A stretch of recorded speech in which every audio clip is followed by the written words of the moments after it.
Sobrang dami namin vloggers tsaka media dito na nag-aabang sa bagong Aprilia RS457 na may tag price na 348,000 lamang. Guys, ito na yung bagong Aprilia na RS457 guys. 348,000 lang. Aluminum frame, aluminum swing arm, may traction control, may ABS, may 3 riding modes. Sa mga hindi nakakaalam guys, ito yung Aprilia RSV4 na factory. So ang presyo na ito guys is 1.9 million. Ito yung RS660, 910,000.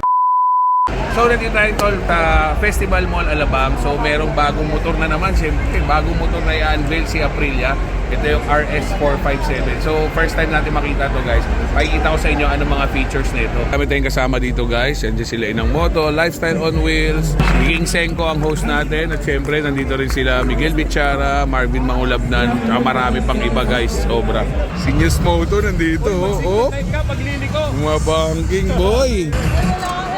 Hindi nagsisipon live pag lumili ko. Dito rin siyempre si Zach Lucero ng makina, Miss Teki, News Moto. Zach, okay, makina, yan ang utak ng makina. Sa mga hindi nakakaalam guys, ito yung Aprilia RSV4 na factory.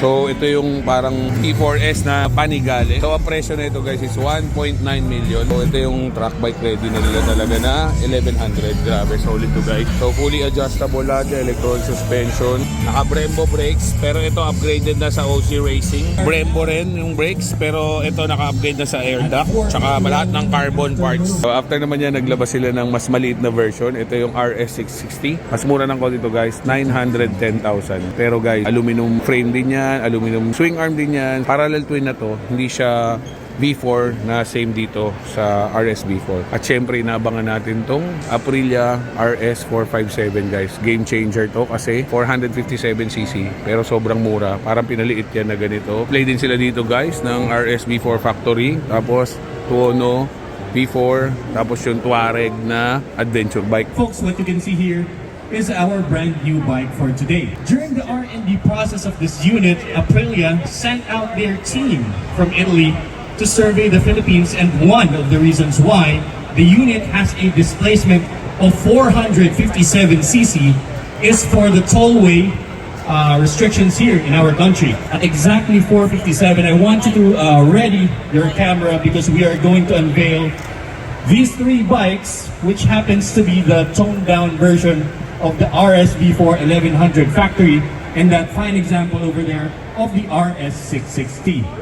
2 minutes bro. So Marvin Mangulabnan guys, dito siya. Sobrang dami namin vloggers tsaka media dito na nag-aabang sa bagong Aprilia RS457 na may tag price na 348,000 lamang. Na merong aluminum frame at swing arm, adjustable inverted forks, 3 riding modes at may traction control. Sa wakas makikita na natin ngayon. 3, 2, 1. Unveil those bikes. Is the Aprilia RS457. 457cc guys. This bike is producing 47.6 horsepower. Wow. And 43.5 Newton meters of torque. What you see here on the RSV4 and the RS660 is what you can see as well on the RS457. It has an aluminum frame and swing arm, wow, making it like, of course, Aprilia yan. Upside down fork, courtesy of KYP. 3 riding modes and on-the-fly adjustable traction control. Wow. Exactly what you need for a bike of this caliber. Now, the Aprilia RS457 starts at 348,000 pesos and is now open for reservations on dealers near you. So yan na guys, bagong-bago RS457.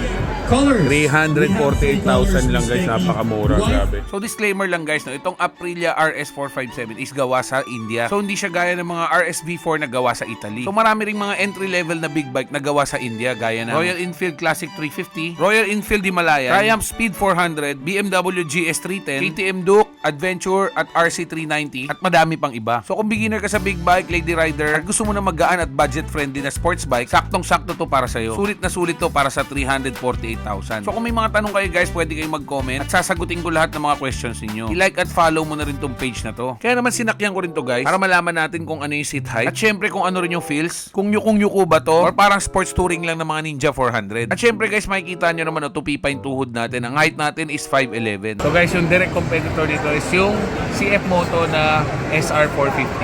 Saka syempre yung Ninja 500 siguro. Pero actually yung feeling mo dito para kang naka CX4RR pero dito inline 4 parallel twin. Pero yung clutch nito guys sobrang lambot.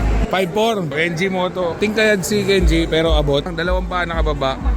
Pero abot ni Kenji, no? Kulay niya guys, ito, black. Tapos tong white. Pero ako gusto ko tong white. Malaki tingnan. So after nga nyan guys, nagpakain si boss dito sa Fridays. Siyempre kasama si Inang Moto, si Miss OBR, si King Senko, si News Moto, si Gino Rufino ng Moto Deal, at marami pang iba. So kung natapos mo tong video na to, follow mo yung page ko para updated ka lagi sa bagong video. So si Jetlaw Rider po ito, ride safe always.